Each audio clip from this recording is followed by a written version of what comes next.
Partnership Programme Manager, and welcome to the second day of our Practice Educator Conference. I know some of you joined sessions yesterday, and I think we were in for a treat this morning.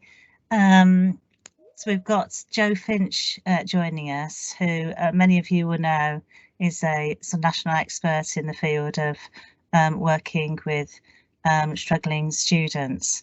So this is part of our Practice Educator Development Programme this year, so it's a real priority for the partnership to focus on supporting the development of practice educators and recognising the vital role that you all play in delivering social work education. Okay, so I'll hand you over to Jo. Welcome, Jo. Okay, thank you for inviting me. I prefer to meet you all in person, but such is life these days. I think the last time I met practice educators it was in Birmingham for the West Midlands Teaching Partnership, where I did train the trainer sessions, and it was just before all COVID kicked off. So I would say it's nice to be back. It'd be nice to be back in person. But morning, everyone. Thank you for coming. Some of you may be familiar with my work, so if you've seen some of these slides before, I do try and kind of jazz them up, but if you've seen some of them before, then feel free to leave, that's fine. And I'm going to try and make this as interactive as possible, so as much as one can. So there will be breakout rooms, and feel free to use the chat function, because I will be asking questions. So my name's Jo Finch. What I'm going to do today is just brief introductions, really. So some of you, I've seen your, what you do and the kind of area that you work in. Then I'm going to look at, why is it hard? And I don't know anyone who has failed a student that said it isn't hard. I haven't met anyone that said, oh yeah, it was fine, failed them, fine. So really, I'm interested in the emotional impact on the practice educator, the kind of emotional fallout on the team, the university, and of course there's a impact on that particular students, but I'm not going to discuss that today. It'll be more indirect. And then really thinking about strategies for managing what I call struggling or failing. I mean, that's initially the hard thing, isn't it? How do we describe students in a way that's not pathologizing or is not kind of too deterministic? So I mean, I've had this debate before, but when I wrote this book, Shameless Self-Promotion, book there, Supporting Struggling Students on Placement, the review at the time said you shouldn't use the word failing. So that's something already to think about at the outset. How do we describe students who are struggling? And I guess what are the differences between the normal struggles, challenges, anxieties of placement and something that might be indicative that the student is struggling to manage the assessment requirements. So anyway, so strategies for managing struggling, failing students on placement, and I'll be pleased, for you all to share your experience, what's worked for you, what hasn't worked. And really, I just want to spend some time thinking about how do you look after yourself if you are working with a struggling or failing or a challenging student. I don't really quite know what word to use. So you can see my animations are all out of sync, which is not good, but really the emotional impact. But I want to start off really with thinking about, well, after we've introduced ourselves, really I call it the strange world of practice learning and assessment. It is a very strange world, which I'll go on to say why a bit later. So just introduce the learning outcomes. So by the end of the session, you hopefully will consolidate further your understanding of the challenges of practice learning and assessment. So I'm assuming that some of you are practice teachers or are currently training to be practice teachers or might be thinking about it. So I hope this session won't put you off if you are thinking about it. Just, be very aware of the emotional processes and challenges. And what I find with practice teachers is that they go through this kind of very challenging emotional experience, and they often think it's just them. And so when some of them have read my work, they're quite pleased that it is kind of what they're experiencing is normal in the loosest sense of the word. And I just want to talk about projective identification. So this is a psychoanalytical idea. So I understand that not everyone's keen on psychoanalytical ideas, but myself and some colleagues were really interested to explore further, you know, what might be the psychological processes that are going on. Why is it such a painful experience? So this was one idea amongst many, I'm sure, and really to develop confidence. So working with those who are struggling, I mean, struggling on the continuum of, you know, normal everyday struggles, challenges that all students might face, to those who perhaps have tipped over into kind of concerns about whether they are going to be able to meet, you know, the requirements.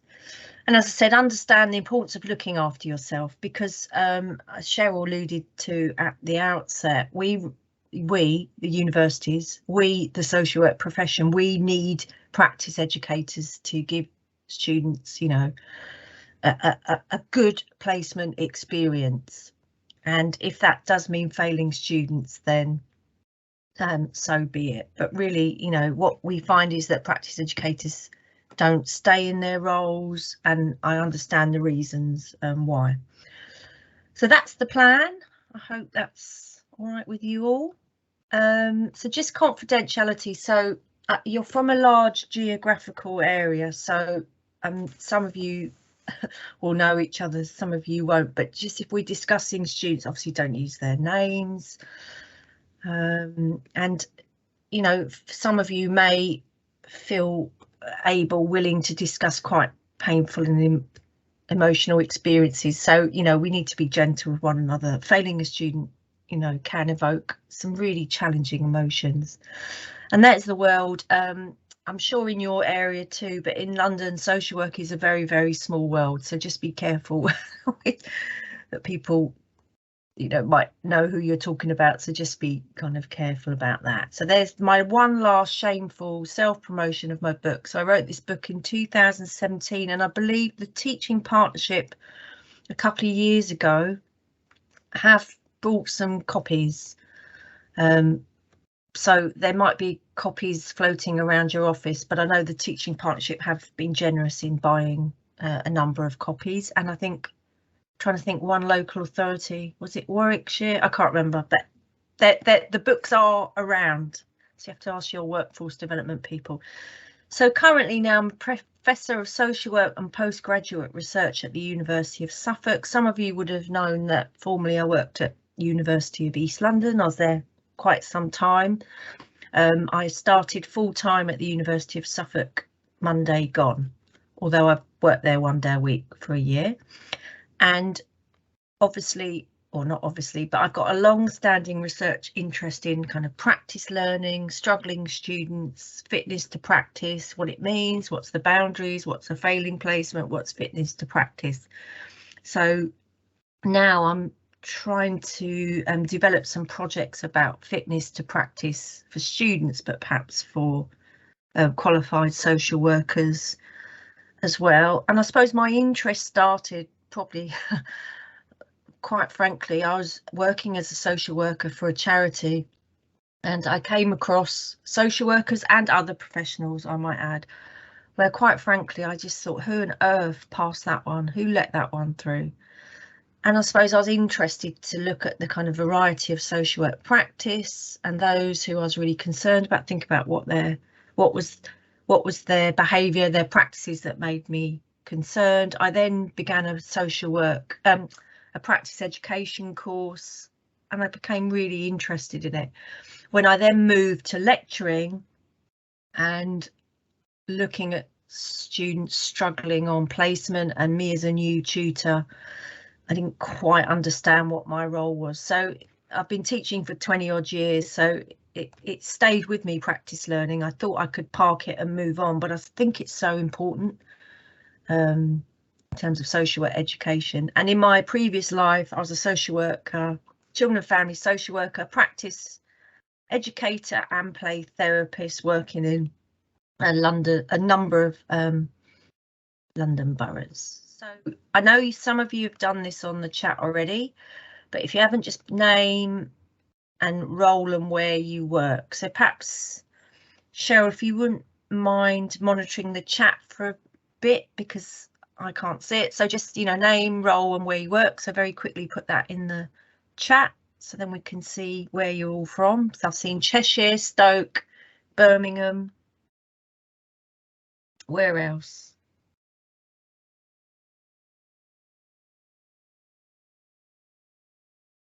Okay. Cheryl, are they chatting?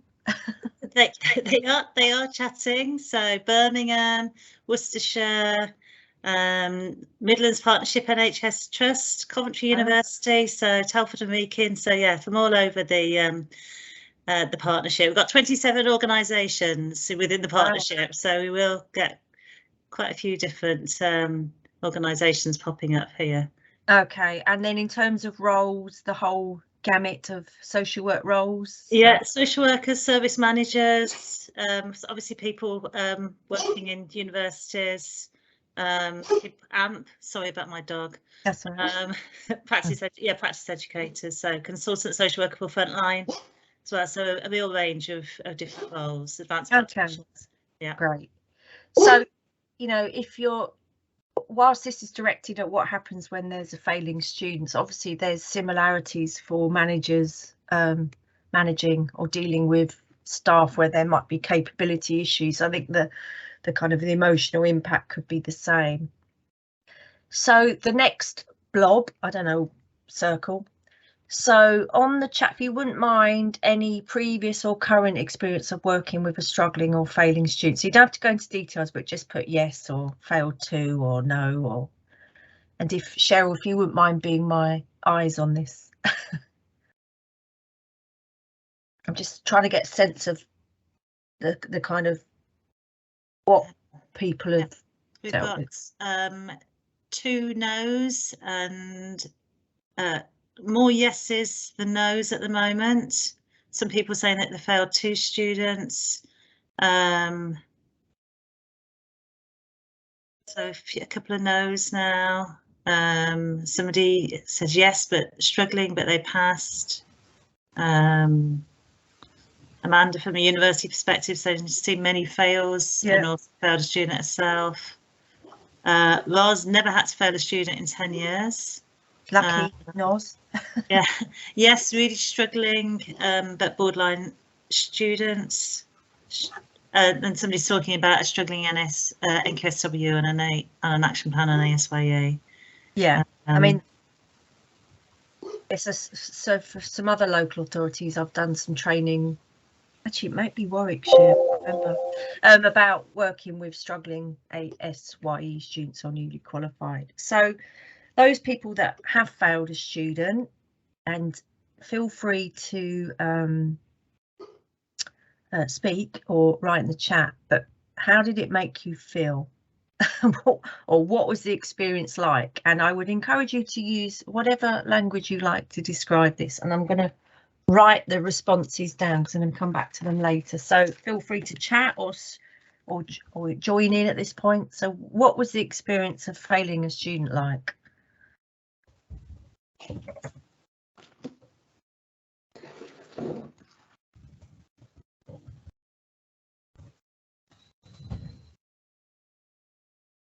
So Donna Marie is saying draining.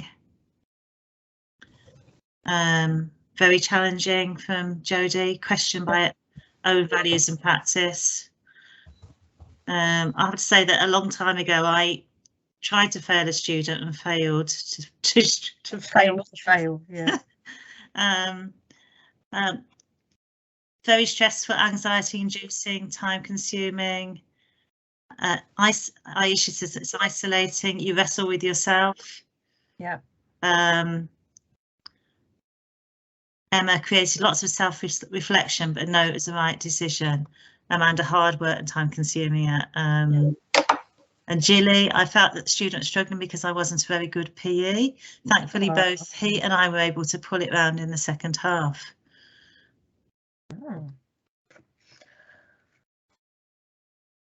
Okay, so if you were to use one word, I think it's an adjective, which is a describing word. My grammar's not very good. How would one, using one word, describe that experience? And I'm from live in East London, so that I can tolerate any kind of language. But you may be being more professional than me. Christy said it makes me feel guilty. So guilt, yeah. Yeah. Challenging, Aisha.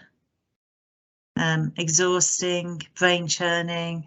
Brain churning, that really is a apt description, isn't it? When you're lying awake at night and the brain's on kind of overdrive. Donna Marie says de-skilled. Karen says frustrating.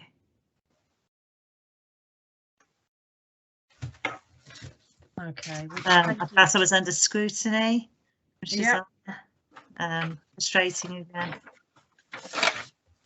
Okay, well, if it helps, I don't know if it helps, you know, it's important to remember that these are things that all practice educators will experience in varying degrees when you work with a struggling or failing student. In some ways it shouldn't be a nice experience, because if you didn't care about a student failing, then perhaps you shouldn't be in social work. So it will always be a challenging experience. But what I've seen is that the kind of, when it tips over into kind of so difficult that the practice educators kind of loses their reflective capability or can't think, or the anger and the relationships between universities can deteriorate. So thank you for those. I have failed a student. I failed 2 students as a practice educator. And it was all of those things. I felt terribly guilty. I wondered whether I'd done it wrong. Had I missed the signs? I was an off-site, so that added another dimension. The placement wasn't very good. There was some concerning practice going on in this placement, which is a residential unit for people with learning difficulties. So, you know, I've experienced all of those things. So now what I'd like you to do, I've called this the F word. And the F word is not the kind of language I might use when I'm driving around East London, but the fail word. So I want us to really get to grips with the F word. So because if you were in a room with me, I'd get you to write it on a piece of paper and then pass it to me anonymously.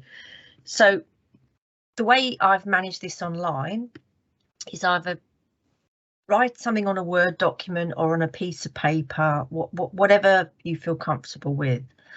If people wanted to email it to me, that's fine as well, and obviously it would all be confidential. But I might read out some of the responses later on, but I promise I wouldn't say the name.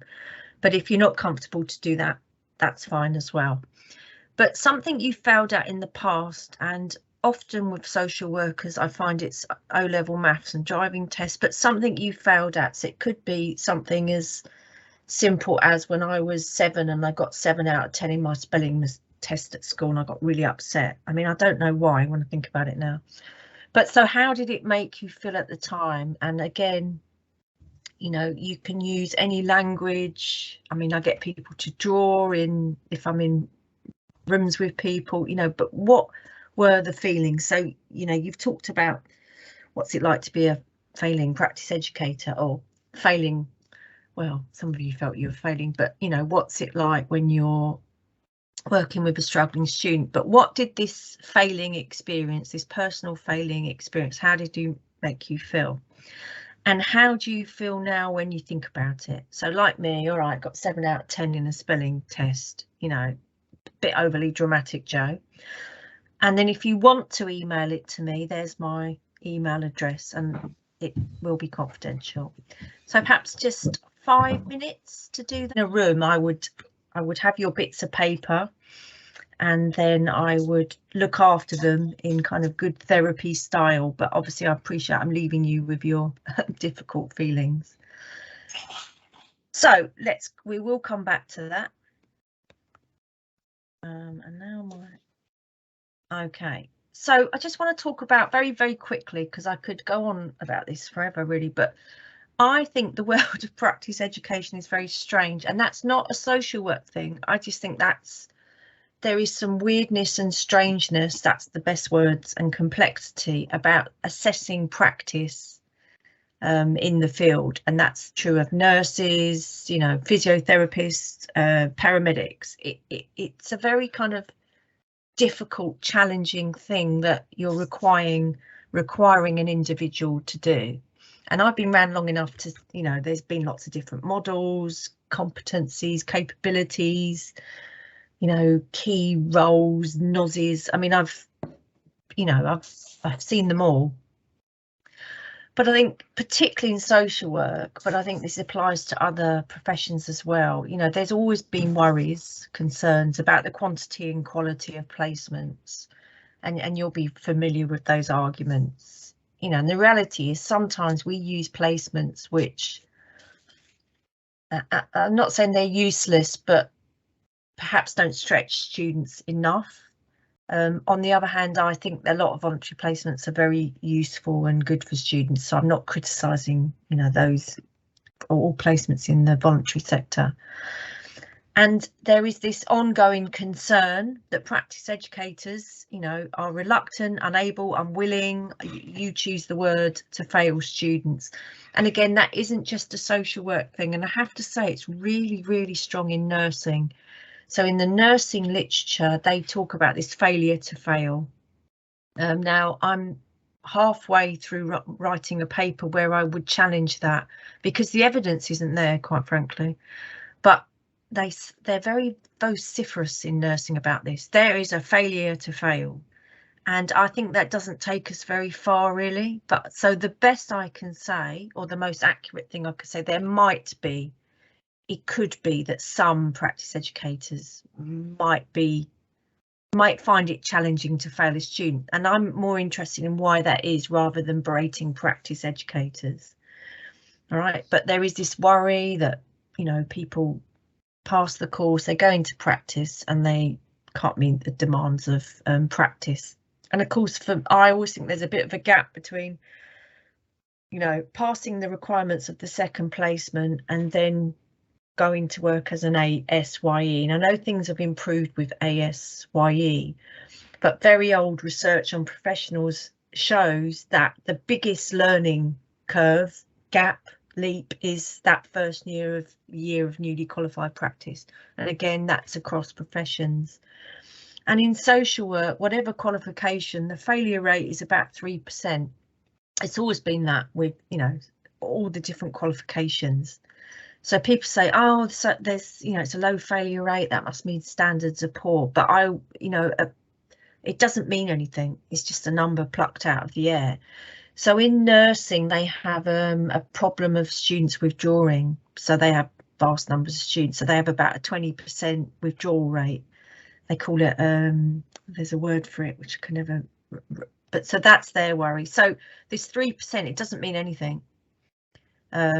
If you're a doctor and 20% of the cohort fail, does that mean that the doctors are better? No, it doesn't.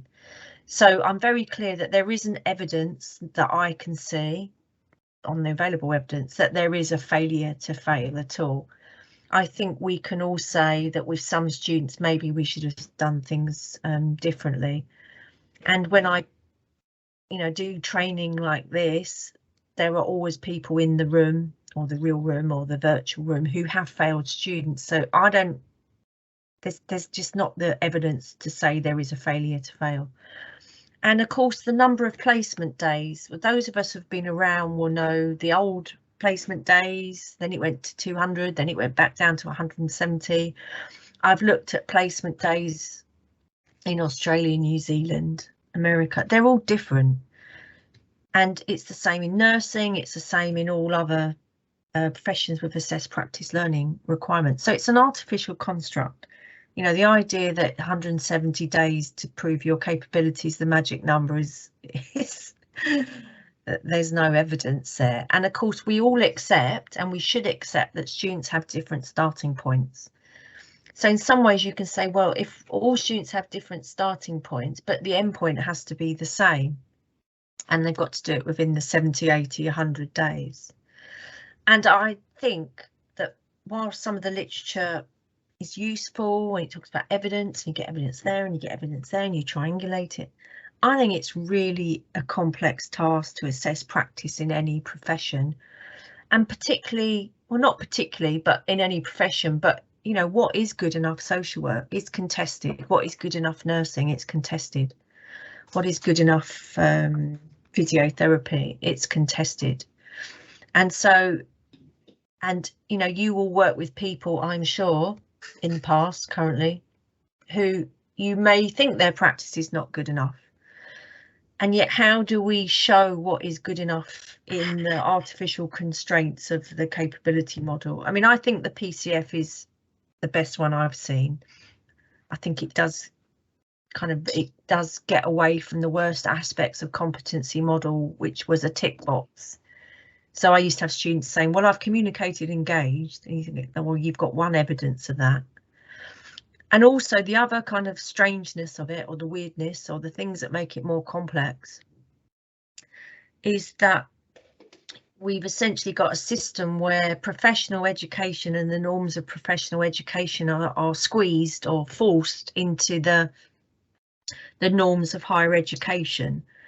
So I'm not one that says, you know, nurses shouldn't go to university. I'm not anti that, but universities have distinct ways of going about things. And so the placement modules in some universities are seen like any other module. And in any other module, you have a right generally to have 2 attempts.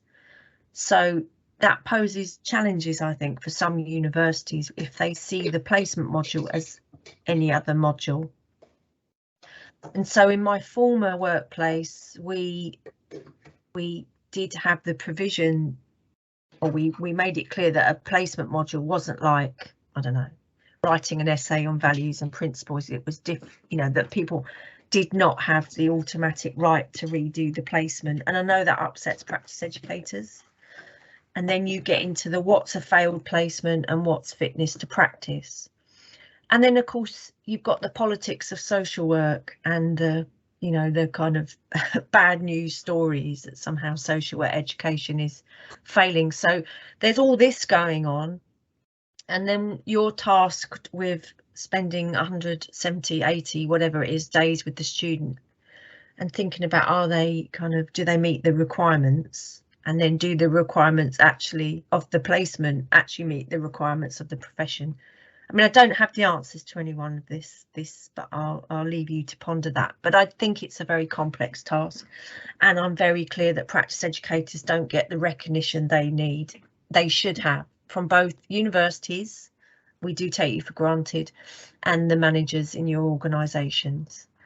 And I think, you know, in the old days, we used to get workload relief for having students. Well, that's long gone.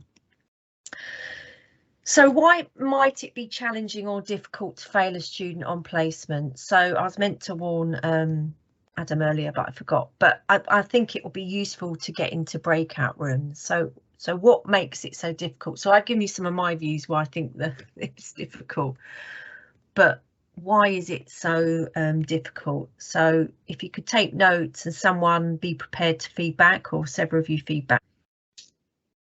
So I'm going to move on. So thank you for that. But you know, it can be difficult, but at some point it's going to be part of your role. It might happen, it might not happen.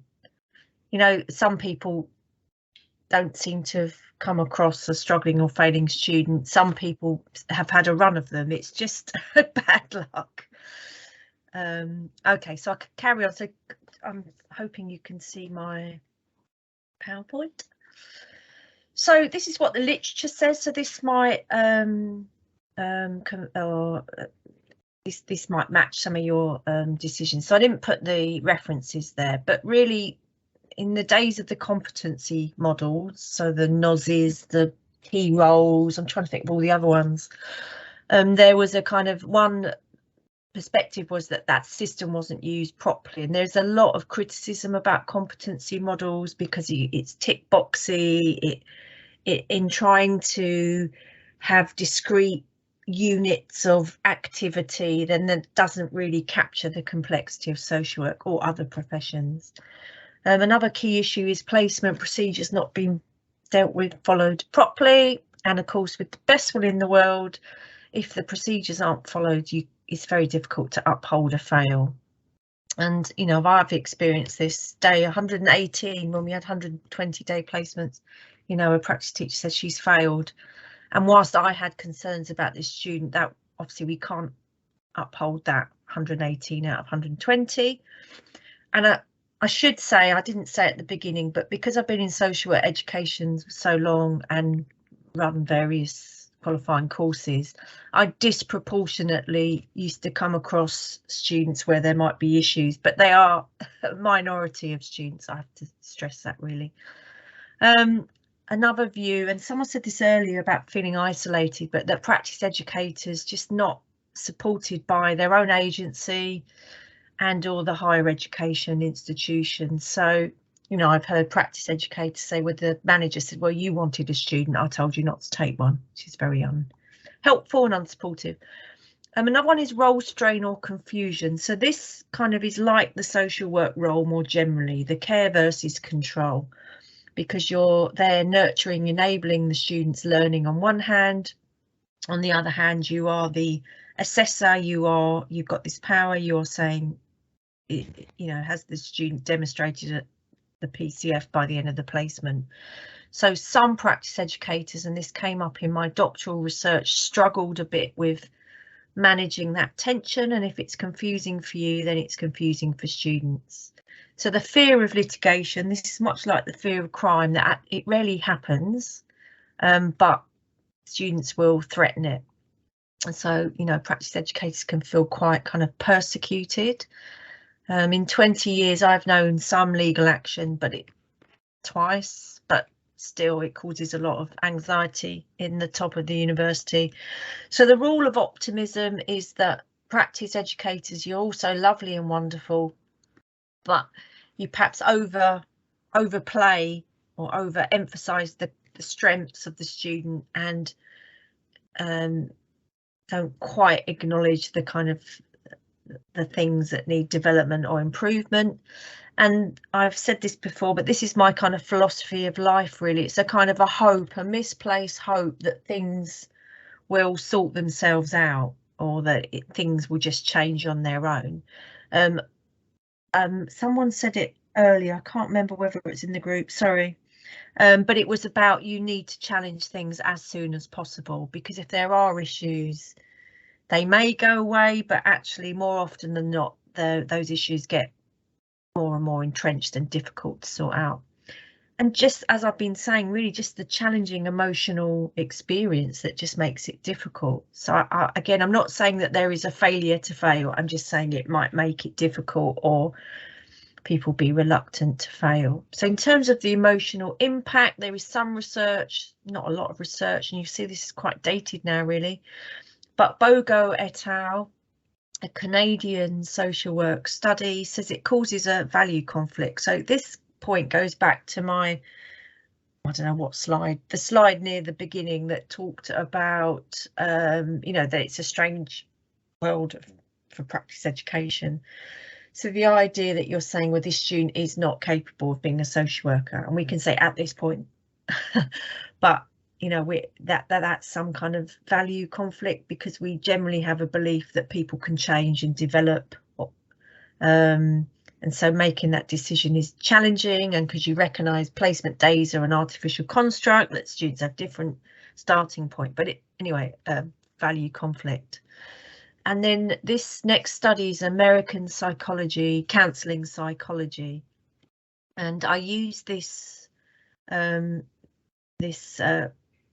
quote a lot because I think it describes that physical feeling, gut wrenching, you know, and I don't think it feels good on any level. So you know, Amanda, you made the point that actually this is our role, gatekeeping, and actually we should take some, I don't know, some, pride's the wrong word, some comfort from the fact that yes, we have duties to ensure that our profession remains, you know, without people that could cause harm to people who use services.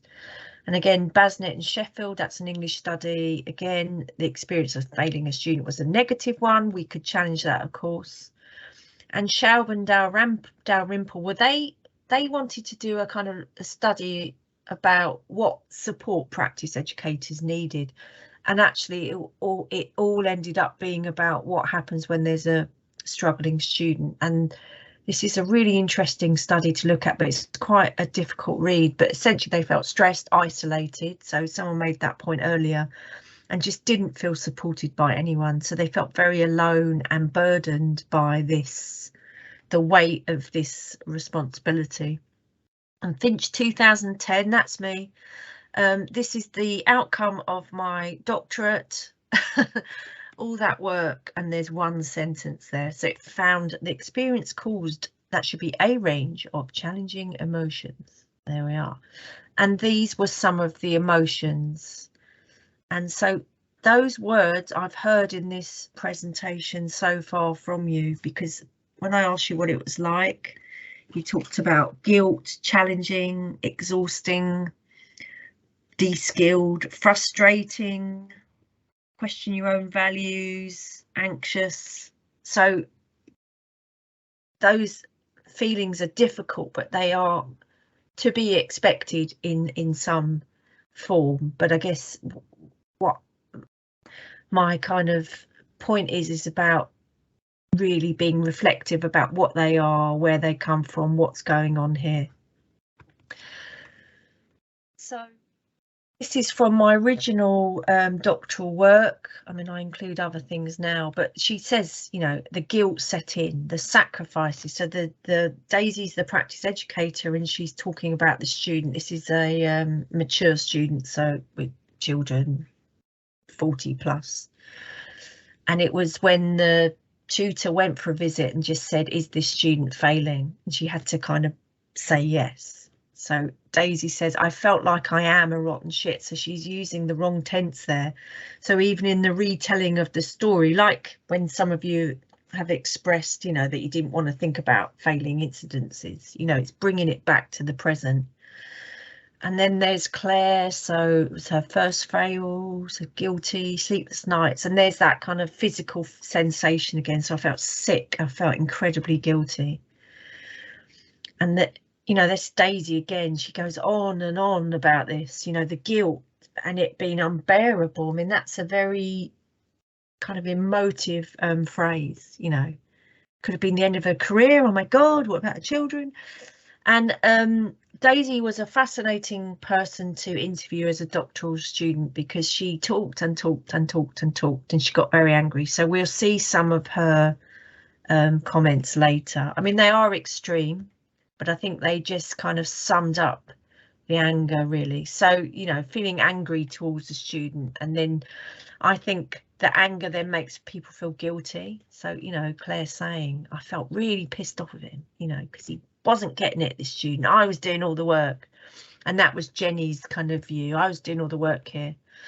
And there's Daisy with her Daily Mail 4-letter word, fury. So I swear a lot in my private life, but I have to say Daisy outswore me big time here. But I was interested about how this experience with the student just had kind of propelled her to be this kind of unprofessional, angry person in the interview. Fascinating. So the frustration there, and this was a kind of a team response, you know, they just didn't know what to do. The team felt helpless.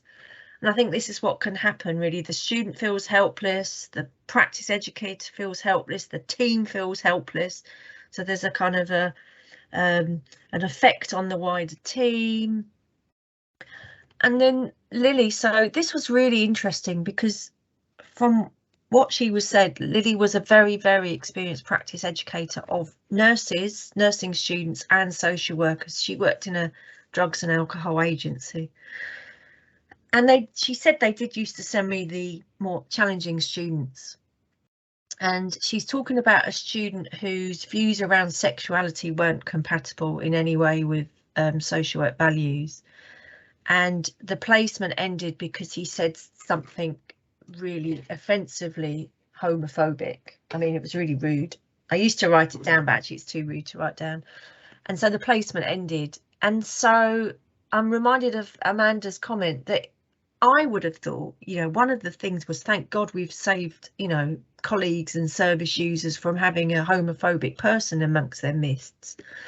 But Lily then internalised that she must have done something wrong, you know, because she couldn't get him to change his mind. So I thought that was a really interesting response about how you then question, is it something I've done? Have I missed something? Should I have done something else? And there's Martha, you know, I felt it was my failing because I wasn't getting the evidence out of her. The anxiety, there's Lily, out my depth, felt really out my depth. I was completely out my depth. And if I was to offer a psychoanalytical perspective, I think this is kind of must be a projection of the student. I suspect the student felt really out of depth in this placement. Did someone want to say something or contribute? No, I was just telling my chocolate Labrador to get off the sofa. Oh, well, I've got a chocolate Labrador. He's a pain in the what's it. Right. In that situation again. Someone failed their A levels, so the words were devastated because I'd let everyone down, messed my life up, felt stupid, felt frustrated. And now you feel compassionate and needed more support, but managed to get into university anyway, and I've never had to sit an exam again. Lucky you. Right, failed my motorbike test, felt frustrated, crossed. The test put pressure on me, and it was over 20 years ago, and failing probably was useful because, oh no. Right, so it's not about the ability, sometimes things just need to be right. So the reason I'm making you do all that is to think about the feelings, and then to think about that those feelings that a failing incident, even, you know, 20 years ago, might provoking you. And so for students failing a placement, they're going to be feeling all those things: frustrated, devastated, upset, guilty, shame. I've let everyone down. What about my family? What about my parents? And my suggestion is that they're going to be letting you know about that through a process of projective identification. So I'm thinking that I can distinctly remember failing my driving test the first time, and I can remember the actions I went through. And so first was anger. So I was angry towards the examiner, and I started making all kinds of, not to his face obviously, but I was thinking he just hates 17-year-olds, he's sexist, he's this, he's that, he needs to fail so many people. So, and then I was angry with my driving instructor because I told him I wasn't ready and blah blah blah blah. And then my brother teased me because he passed the first time, so then I had to deal with him. And then I kind of changed my mind and thought, well, I failed really badly, so I failed on about 5 things. I failed as soon as I came out the test centre because I went over a stop line. So then I was thinking, well, I'm glad I really failed on everything, because maybe I'd be more angry if I just failed on one thing. So I remember it, the kind of the anger, the kind of unreasonable anger, and who it was directed towards. So I'm thinking about these feelings that may emerge, can emerge when we're in a failing situation. So all those things you said: sadness, frustration, feeling stupid, letting people down, you know, that's the shame in that. And then I was interested, I'm not sure I've got any particular answers, but I was interested on how that might or could impact on that decision making process. So in the research that I've done and research with colleagues, we thought about mobilisation. So could it be that, you know, if the student's projecting all these difficult feelings onto a practice educator, because you are going to be the person they're going to do that to, they may also do it to the tutor as well, but that's a story for another day. But there's when it's essentially behaviours that are defensive against anxiety. So what do we do when we're defending against anxiety? Well, there's mobilisation, so you might act out the student's projections. And I think that in that interview with Daisy, she was so angry and cross about something that had happened a number of years ago, and she really was ranting. I mean, in a good way, but she was venting, letting off steam. You know, I've never heard so many F words in one sentence, because she was really angry. And I think, what was it about this student that turned Daisy, who I'd known as a student, she was one of our really, you know, high-flying students, into this very angry person, saying really unprofessional things about the students. So she was talking about the students' weight. She said something like, I'm going to swear here, but she said, the students are so fucking aggressive. And I was thinking, hang on a minute, what about you? So the converse, or the reverse of mobilisation, is immobilisation. So that's where thinking gets impacted, in that you can't think. And sometimes we can see this in child protection cases. We just don't want to see it. It's just too difficult, don't want to see it. We see those other defensive behaviours, so splitting, so people get very angry towards the university. Why did they send us this student? You knew she had this, that and the other, and yet you still sent her. It's not fair. All right, I accept that. What we also saw in the research evidence was kind of very messy endings, or dramatic endings, and I think this is, in some ways, these are easy to deal with. So if there's a dramatic ending, so in that case where the student was so revoltingly homophobic, the placement just terminated, but they're easy to deal with. Or, you know, if a student turns up and they're intoxicated, they're easy to deal with. It's the kind of the borderline ones. And then we saw that when those kind of defense against anxiety behaviours may be in operation, then the assessment processes don't always get followed. So these are possible. I'm not saying this happens. It's possible. And again, I was thinking about what is going on here. So projective identification is one theory that we put forward. If anyone's interested in that paper, email me and I'll send it to you. And this is a theory which, all right, it's controversial, but it's more than just transference or counter-transference. So when something's so difficult that it's unbearable, people will just dump it on someone else. And at the kind of the comfortable end, it's about communication. At the kind of far end, it's about wanting to control and take over this person. So we suggested that these processes might be at play, and that because the intensity of the feelings are so much, it might impact on some practice educators' ability to think, reflect.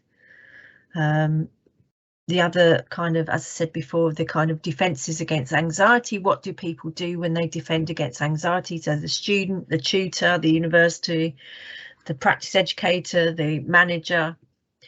And, you know, what we also saw was internalising the failure. And some of you talked about that right at the outset, that you felt like it was your fault. What could I have done? What did I do wrong?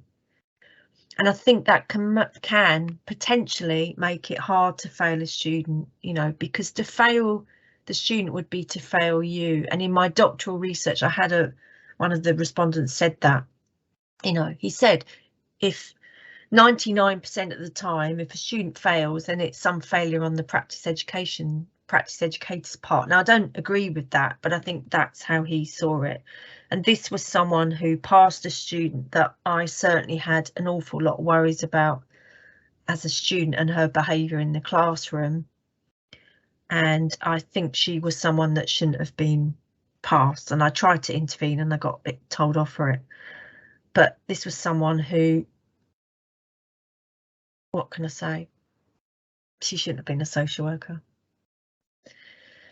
So if we go back to the impact on the decision making, and then this is kind of our practice projective identification. So we've got our practice educator being very unhappy on one side, our student on the other. So she's feeling these feelings, you know, sadness, shame, guilt, helplessness, anger. It's not my fault. I don't know what to do. Everyone's out to get me. The practice educator's bullying me. My tutor doesn't care. And because they're so intense and unbearable, they will dump them on the practice educators' shoulders, and the practice educators will be feeling those in return. So I just don't know what to do. And what I see is people get very stuck, and often the tutor comes in as like the parent to kind of, what is going on here? And what I always saw my role as a university tutor was to help people have these difficult conversations, actually talk about them. In terms of possible ways forward, then I think it's recognising and exploring these and thinking about them, you know, trying to focus on the relational aspects. You know, I mean, it's really sad for someone who thought they wanted to do social work, but actually the reality is they're not able to do it. You know, they've put in time, energy, and of course money, significant amounts of money these days. And I think it's useful to really think about these defensive processes or behaviours. What's going on here? You know, all of us do it. It's not you just doing it. No, we can all do it.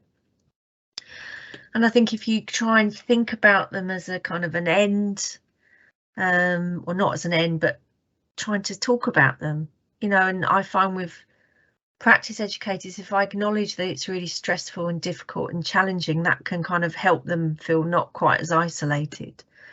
And of course there's issues here about containment and support, and so it's vital that whilst not taking sides, because ultimately the assessment of the student is down to the practice assessor, but obviously it's a recommendation, you know, that the university recognises the kind of the challenges and offers support to that practice educator in the same way they also offer support for the students. So I'm very clear what my role is. My role is to ensure that the processes of the universities are carried out, because that protects everyone.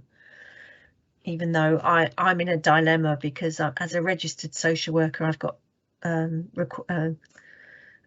what's the word? I've got to uphold rights and values of people outside of the organisation. As a university employee, obviously I'm there to uphold the rights and of the students, but I found a way.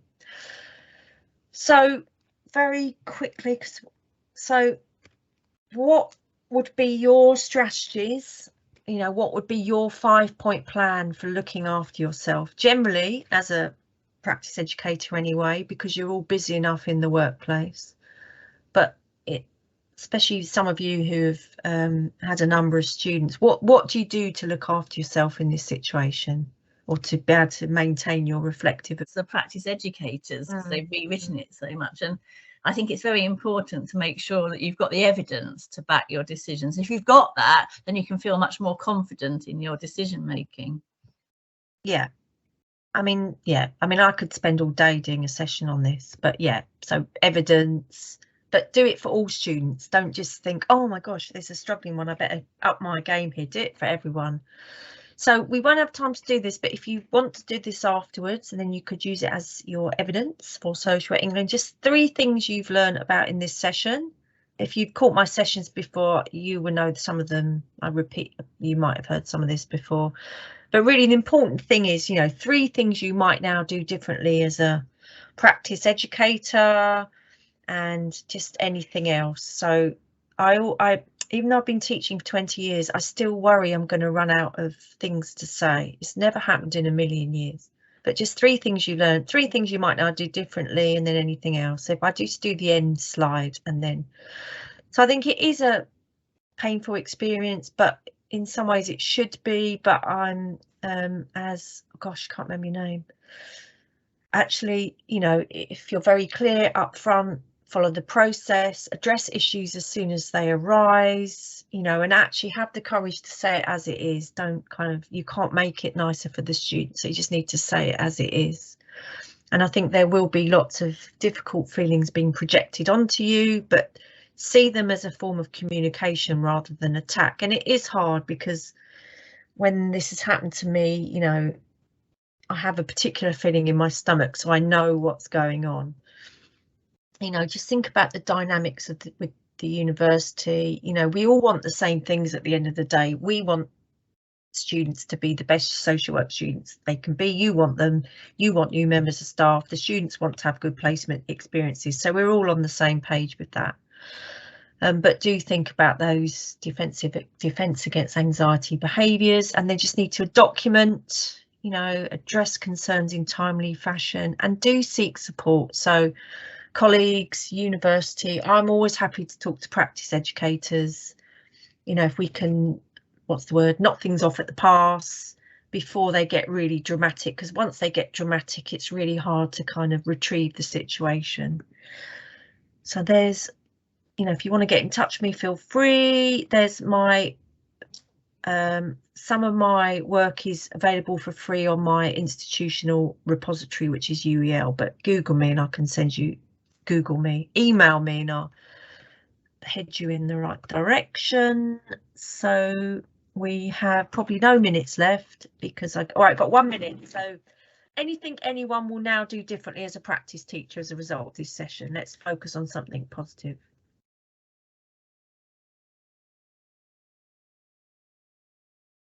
No, the sound of silence.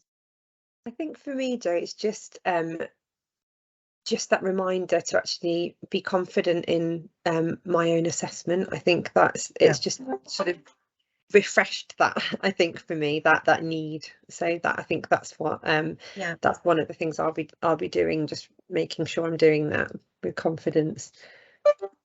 Yeah, I mean, ultimately I just think I